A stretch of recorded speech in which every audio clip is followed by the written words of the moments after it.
चलो पहले क्वेश्चन लिखते हैं। क्वेश्चन है, मार्कर कहाँ है? The equation of a plane, the equation of a plane, 3D का टेस्ट होगा भाई। Passing through the points, passing through the points, passing through the points 1, 1, 1 and perpendicular to the planes, and perpendicular to the planes 2x plus y minus 2z, 2x plus y minus 2z equals to 5, and 3x minus 6y minus 2z equal to 7 is, ये हमारे पास question है ना। अब तुम्हें question को समझना पड़ेगा। Question में उसने पॉइंट तो दे दिया है, 2 वेक्टर्स और दिए हैं जो नॉर्मल है, ठीक है। तो अगर सबसे पहली बात, अगर हमें प्लेन की इक्वेशन निकालनी है तो एक तो होती है ये r dot n is equal to d, जहाँ पर जो n है वो क्या होता है? नॉर्मल होता है। इसकी कार्टीजियन फॉर्म में लिखूँगा ये a x minus x1 b y minus y1 plus c z minus z1 equal to 0। एक तो होता है ये। अब दूसरी बात ये है, जब तुम्हारे पास 2 प्लेन है, एक प्लेन ये रहा, एक प्लेन आपके पास ये रहा,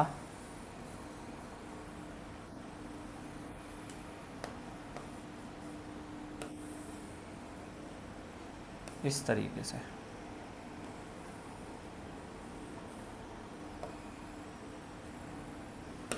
ये 2 प्लेन है मेरे पास, ठीक है ना। एक प्लेन ये वाला है, एक प्लेन ये वाला है। इधर देखो ये पीयूष, एक प्लेन बोर्ड वाला है, एक प्लेन ये वाला है। इसके परपेंडिकुलर ऐसे आएगा, इसके परपेंडिकुलर ऐसे आएगा, समझ रहे हो? इसका परपेंडिकुलर ऐसे, इसका परपेंडिकुलर ऐसे। ये z में है, ये x के लॉन्ग है, समझ रहे हो? ये z के लॉन्ग है, ये x के लॉन्ग है। तो जब मैं इन दोनों का क्रॉस प्रोडक्ट करूंगा तो वो किस तरफ आएगा? वो नीचे की तरफ आएगा, x क्रॉस z यानी कि माइनस k कैप। अब नीचे जो है वो तीसरा प्लेन है, ठीक है। अब वो किस पॉइंट से पास हो रहा है? 1, 1, 1 एंड परपेंडिकुलर, इन दोनों के परपेंडिकुलर हैं। ये नीचे वाला प्लेन इसके भी परपेंडिकुलर है और इसके भी परपेंडिकुलर है। ये आपके पास YZ प्लेन है, ये आपके पास XY प्लेन है। हम XZ प्लेन की बात कर रहे हैं। तो आपको N1 यहाँ से सबसे पहले नॉर्मल निकालना पड़ेगा। N1 आपके पास क्या आ जाएगा? N1 आपके पास आ जाएगा 2i कैप प्लस जे कैप माइनस 2k कैप। दूसरा आपके पास आ जाएगा N2, N2 कितना आ जाएगा? 3i minus 6j minus 2k।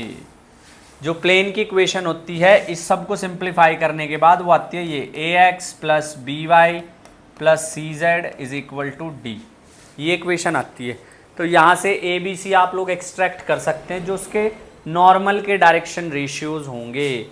इसके डायरेक्शन रेशियोज होंगे ये, इसके डायरेक्शन रेशियोज नॉर्मल हो जाएगा ऐसे।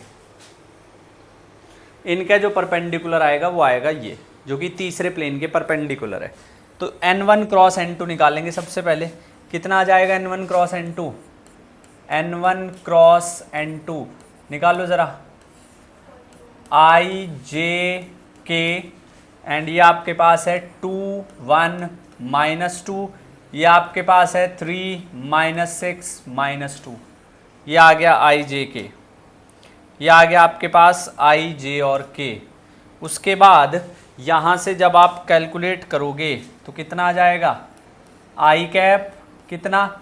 माइनस 2 प्लस माइनस 12 माइनस जे कैप, इसको हाइड कर दो, इसको हाइड कर दो, -4 + 6 और प्लस के कैप के कैप कितना आ जाएगा, इसको हाइड कर दो, इसको हाइड कर दो, 2 - 6 - 12 - 3।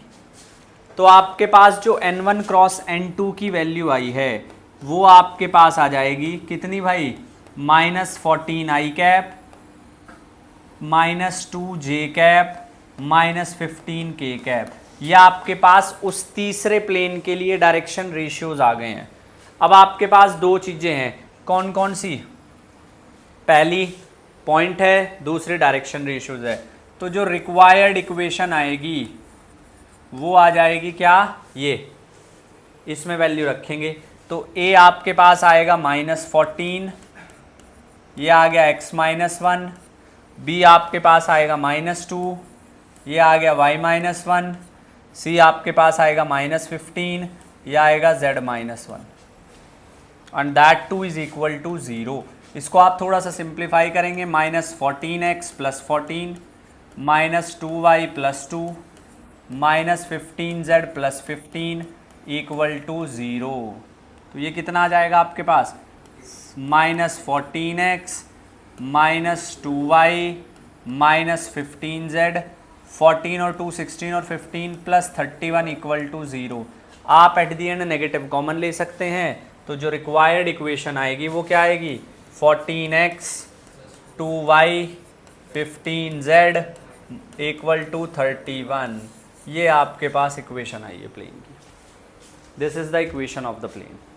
ठीक है, तो क्या करना है, जब भी परपेंडिकुलर टू द प्लेन्स आपको गिवन हो उन दोनों का क्रॉस प्रोडक्ट ले लो। उससे क्या होगा, जो प्लेन के परपेंडिकुलर हैं, जो प्लेन के परपेंडिकुलर प्लेन है, समझना, प्लेन के परपेंडिकुलर जो प्लेन है उनका जो नॉर्मल है वो इस प्लेन के पैरेलल आएगा। समझ पा रहे हो मेरी बात? ठीक है, मेरे पास ये एक प्लेन है और ये एक प्लेन है, ठीक है, उन दोनों का नॉर्मल एक दूसरे के वो आएगा। समझ तो ले, मुझे तो मौका दे। एक प्लेन ये है, एक प्लेन ये है। अब इसका परपेंडिकुलर जो आएगा वो इसके नॉर्मल आएगा, सॉरी पैरेलल आएगा। ठीक है, अब दूसरा प्लेन, एक और प्लेन ले लो, ये इस तरफ है, एक मैंने इस तरफ लिया, एक इस तरफ ले लो। इसका जो परपेंडिकुलर है ये ऐसे इस तरफ, वो भी इसके पैरेलल आएगा। तो अगर उन दोनों का क्रॉस प्रोडक्ट लेता हूं तो वो इस प्लेन के परपेंडिकुलर आएगा, इसलिए हमने जो है क्रॉस प्रोडक्ट लिया था। समझ आई बात? खुद से करना भी है, यहां से मत उतारना। चलो नेक्स्ट अब बात करते हैं, लिखिए perpendicular distance of a point, perpendicular distance of a point from a plane, perpendicular distance of a point from a plane. Perpendicular distance निकालना है किसी पॉइंट का, कहां से निकालना है, प्लेन से। तो सबसे पहले तो हमारे पास इक्वेशन क्या होगी उसके बारे में बात करेंगे। ये मेरे पास एक प्लेन है और ये इससे परपेंडिकुलर है, तो इस परपेंडिकुलर डिस्टेंस निकालना है। प्लेन की इक्वेशन क्या है, ax plus by plus cz plus d equal to 0। This is the equation of the plane. और जो पॉइंट मैं ले रहा हूं वो है x1 y1 और z1। तो जैसे लाइन के लिए कैलकुलेट करते थे ऐसे ही कर लेंगे। तो डिस्टेंस आपके पास जो निकल करके आएगा वो क्या आ जाएगा, डिस्टेंस आपके पास निकल करके जो आएगा वो आएगा ax1 by1 cz1 plus d divided by under root a square plus b square plus c square. समझ आई ये बात? इस तरीके से आप पॉइंट का जो है डिस्टेंस निकाल लोगे। समझ आई बात? दूसरा आता है आपके पास foot of perpendicular, foot of perpendicular from a point, foot of perpendicular from a point to a plane. Plane लिखना जरूरी है। मैंने लाइन वाला बताया था आपको कैसे निकालते हैं? हाँ जी, नहीं बताया, बताऊंगा इसके बाद। इसके लिए आंसर बिल्कुल सिंपल है। आपके पास ये रहा प्लेन और इस प्लेन से हमेशा की तरह ये है परपेंडिकुलर।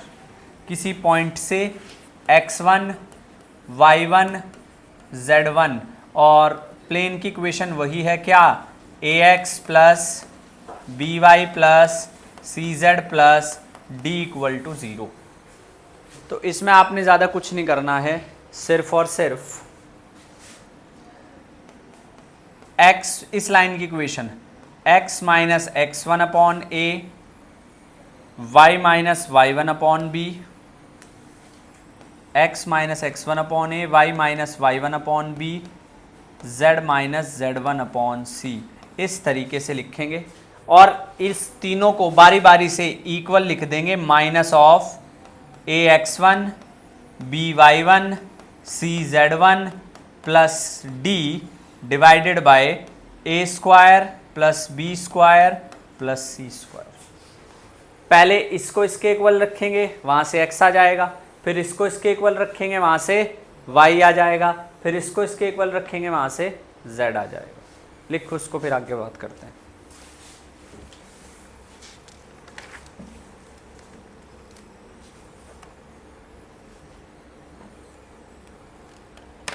लाइन की इक्वेशन को डिस्टेंस के इक्वल कर दिया,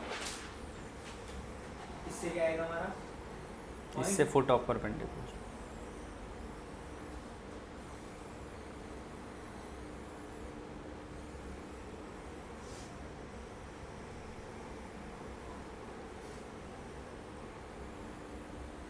इमेज में तो ट्वाइस हो जाएगा। हाँ, इमेज का इसके बाद होता है।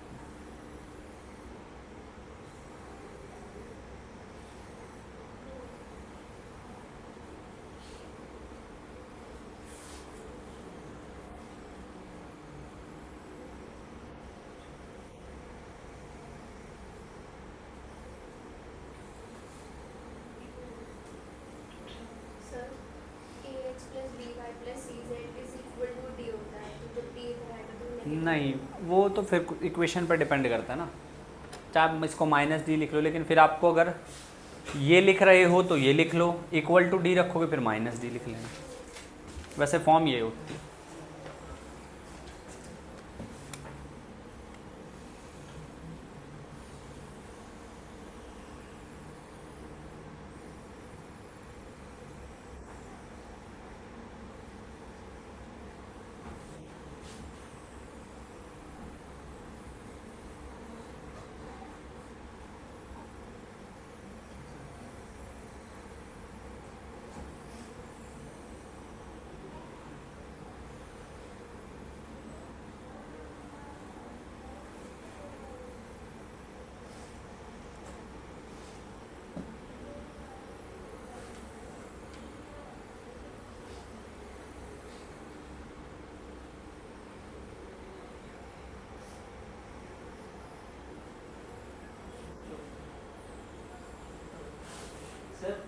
नहीं आएगा कौन? नहीं, क्यों? नहीं आता रूट, जब डेरिवेशन करते हैं तो रूट नहीं आता, रूट हट जाता तो ये है ना, है। डायरेक्ट डिस्टेंस के इक्वल नहीं रखा है, हमें तो फुट ऑफ परपेंडिकुलर निकालने हैं ये। हाँ ये वाला पॉइंट। हाँ, ये वाला पॉइंट निकालना है।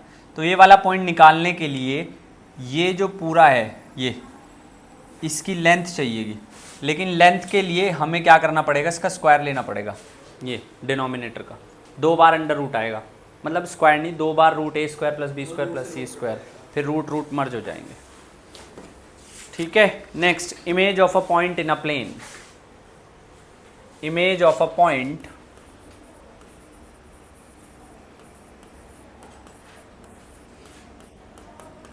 इन a plane, image of a point in a plane.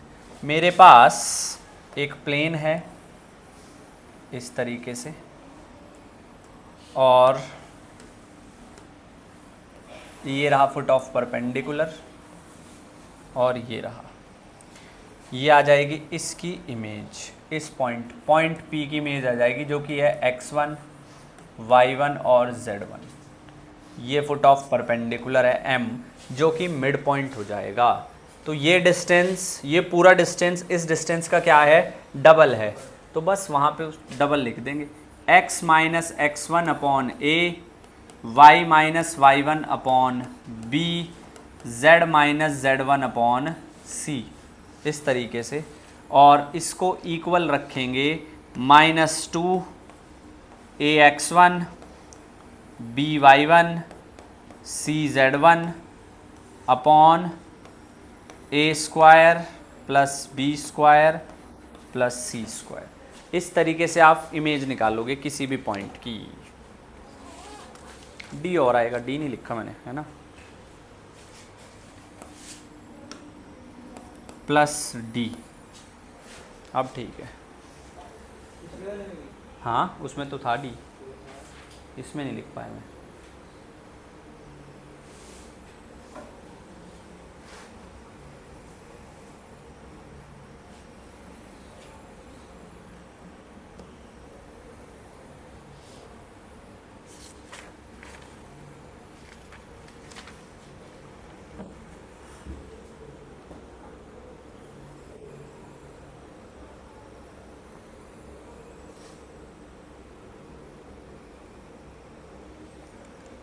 हो गया।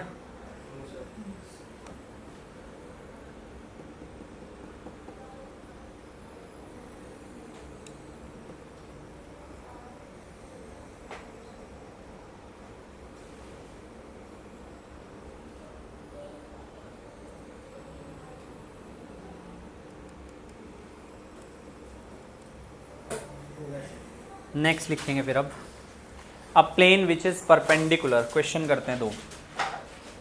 A plane which is perpendicular, a plane which is perpendicular to the planes, a plane which is perpendicular to the plane 2x minus 2y plus z, 2x minus 2y plus z equal to 0 and x minus 2y, sorry, x minus y plus 2z, x minus y plus 2z equal to 4 passes through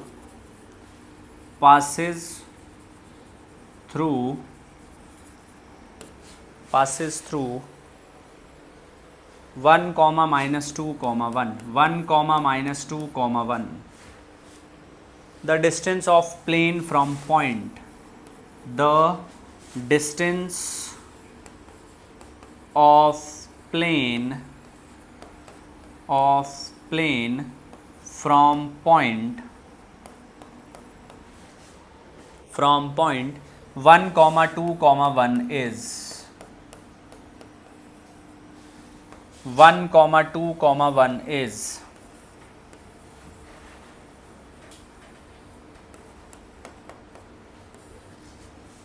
1 comma 2 comma 1 is, ये बताना है। ठीक है, तो सबसे पहली बात इस क्वेश्चन को इतना देखो भी थोड़ी देर के लिए। इस क्वेश्चन को जो है सिर्फ इतना देखिए, इसको छोड़ दो थोड़ी देर के लिए, इसको छोड़ दो। A plane which is perpendicular to the plane 2x minus 2y plus z equal to 0 and x minus y plus 2z equal to 4 passes through 1 comma minus 2 comma 1। क्या ये क्वेश्चन और ये क्वेश्चन सेम नहीं है? तो पहले सबसे पहले क्या काम करना है, प्लेन की इक्वेशन निकालनी है।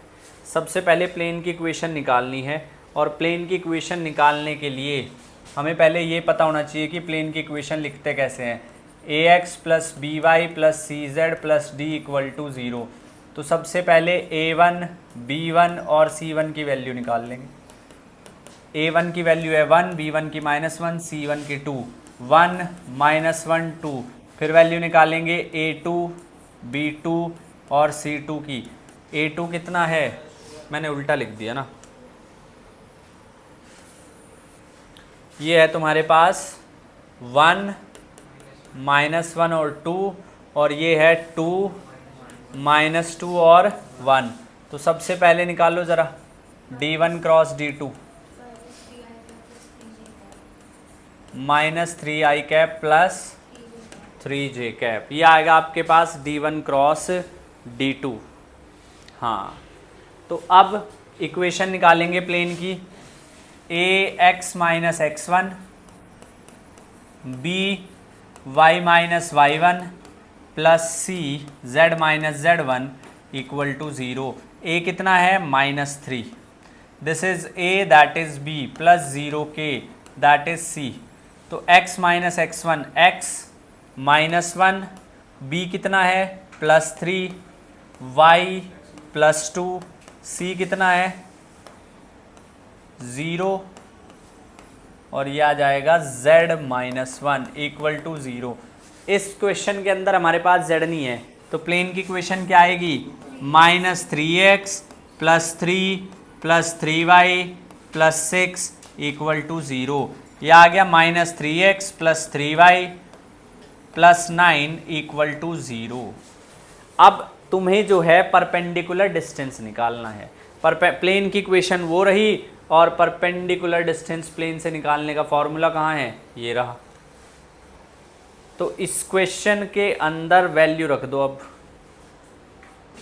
वैल्यू रखेंगे तो क्या आ जाएगा भाई, डिस्टेंस निकालने का फॉर्मूला क्या होता है, ए x1 बी y1 सी z1 plus D upon √ a² b² c²। तो कितना आ जाएगा आपके पास, d की वैल्यू कितनी आ जाएगी, d आपके पास आ जाएगा a x1, a कितना है -3, x1 कितना है 1, x2 3 × 2, z हमारे पास है ही नहीं तो ये हटाना पड़ेगा। d देखो कितना है +9 अपॉन √ -3 का स्क्वायर प्लस 3 का स्क्वायर, -3 का स्क्वायर प्लस 3 का स्क्वायर। तो d की वैल्यू कितनी आ जाएगी -3 + 6 + 9 अपॉन ये कितना आ जाएगा 3√2।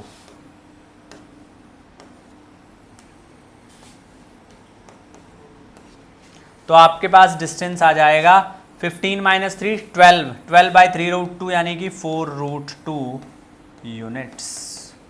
और इसको आप ये भी लिख सकते हो 2√2। ये आपके पास आंसर है। कॉन्सेप्ट को समझिए, एक ही क्वेश्चन में दो काम करने पड़े हैं, एक ही क्वेश्चन में दो काम करने पड़े हैं। सबसे पहले आपको प्लेन की इक्वेशन निकालनी पड़ी है, उसके बाद आपको डिस्टेंस निकालना पड़ा है। अगर आपने ऐसे क्वेश्चन कर ली, बाकी क्वेश्चन आपको आसान लगेंगे बहुत। एक सवाल और करेंगे, लिखे please.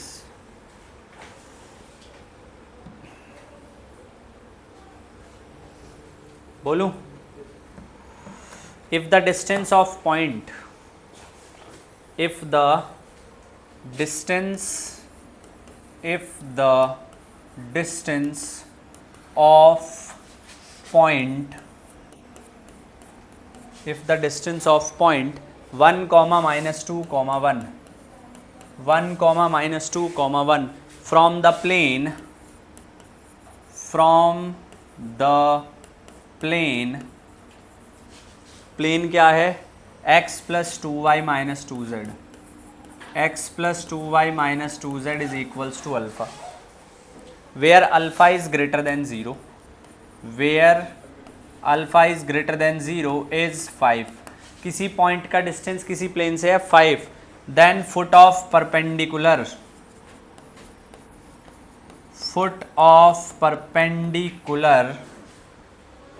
from P to the plane।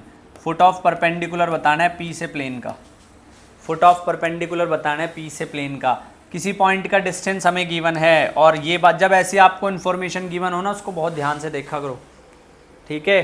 तो सबसे पहले डिस्टेंस का फॉर्मूला लिखेंगे, क्या आ जाएगा a x1, पिछले क्वेश्चन में भी तो ये किया था, b y1 c z1 upon d divided by √ a² + b² + c² equal to 5 हमें गिवन है। रखो वैल्यू, a कितना है 1, a कितना है 1, x1 कितना है 1, प्लस बी कितना है 2, x2 कितना है -2, प्लस सी कितना है -2, और z1 कितना है 1, और डी कितना है minus alpha upon what is the square of 2 + 2 + 1, √2 का स्क्वायर प्लस 2 का स्क्वायर प्लस 1 3, तो डायरेक्ट इज इक्वल टू 5। जब आप इसको सॉर्ट करोगे तो कितना आएगा 2 - 4 - 2 - अल्फ़ा इज इक्वल टू 15, और यहाँ से ये आ जाएगा cancel, -4 - alpha is equal to 15 mod के साथ। एक बार मॉड हटाओगे तो आएगा +15, वहाँ से आपके पास अल्फ़ा की वैल्यू कितनी आ जाएगी 15 + 4, अल्फ़ा आ गया -19। एक तो अल्फ़ा की वैल्यू आपके पास आई है कितनी -19। कैसे आ गया? 1 - 4 - 2 आएगा ना? अच्छा मैंने 2 कर दिया, ओहो सॉरी।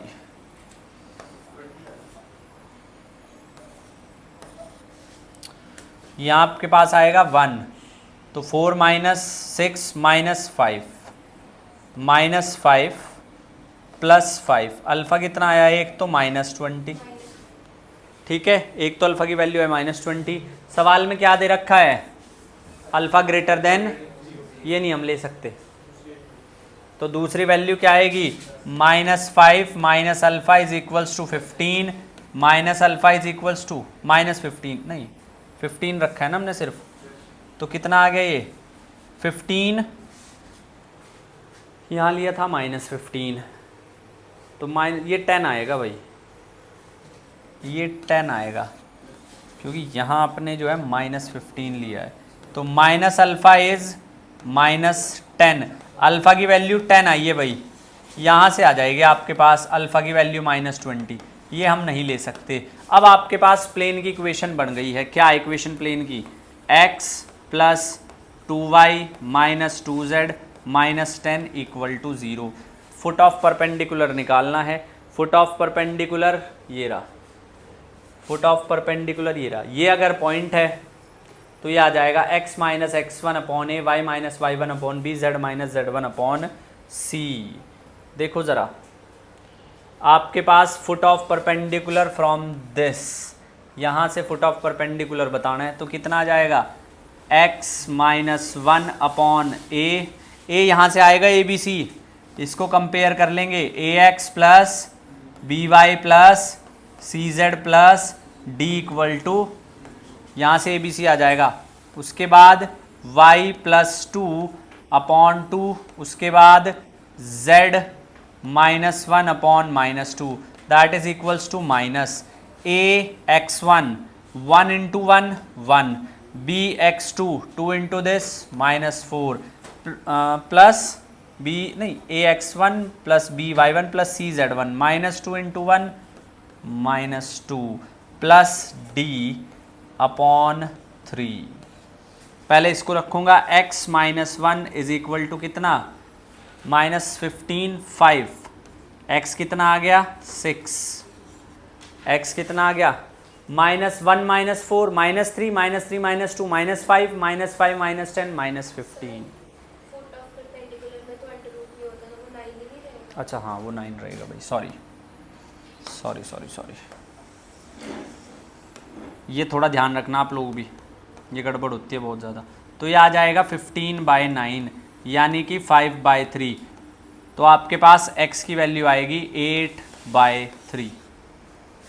अब y को लिखो, y + 2 upon 2 is equals to 15/9 यानी कि 5/3, cross multiply 3y + 6 is equal to 10, 3y = 4, y आ जाएगा कितना 4/3। अब z -1 अपॉन -2 इज 5/3, तो z की वैल्यू आ जाएगी z - 1 - 10/3, और z आ जाएगा -10/3 + 1, तो z आ गया -7/3। तो पॉइंट्स आपके पास आए हैं 8/3, और दूसरा कितना है y 4/3, और z कितना है ये आपके पास 2 क्वेश्चन थे, बहुत बढ़िया। ठीक है जी, ये आपके पास 2 क्वेश्चन थे। कल हम लोग बात करेंगे बस, और इसमें कुछ है नहीं ऐसा बताने लायक 3D में तुम्हें। स्फीयर क्या लगा तुझे? मुझे सुनाई देगा, बता दे सच सच, क्या लगा तुझे? ना कौन सी मैम? वो तो देखती रहती है बेचारी, वो तो देखती रहती है बेचारी। कल स्फीयर करेंगे, संडे टेस्ट होगा 3D। ठीक है।